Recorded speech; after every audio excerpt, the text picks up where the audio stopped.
So Well, Louis Delacruz had asked, what was the best quarterback you ever coached?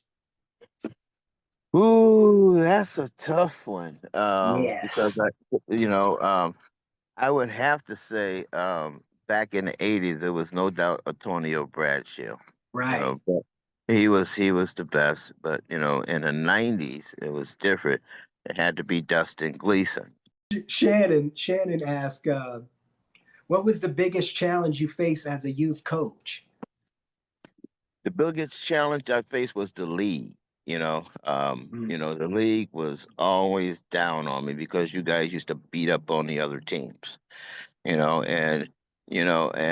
they would come and they would accuse me of cheating, and then they would ask me to have y'all tone it down, the hitting and everything and stuff, and everything else and stuff, and you know, and a few times I went over the 30-point rule, and they wanted to suspend me for a game, and I mean all kinds of stuff. I went with that league and stuff, and everything. But so they was my biggest struggle back in the '80s.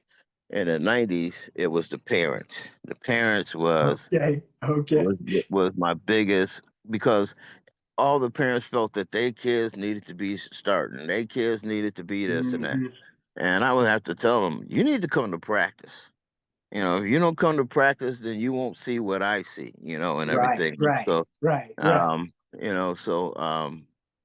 so that was my biggest thing in the '90s.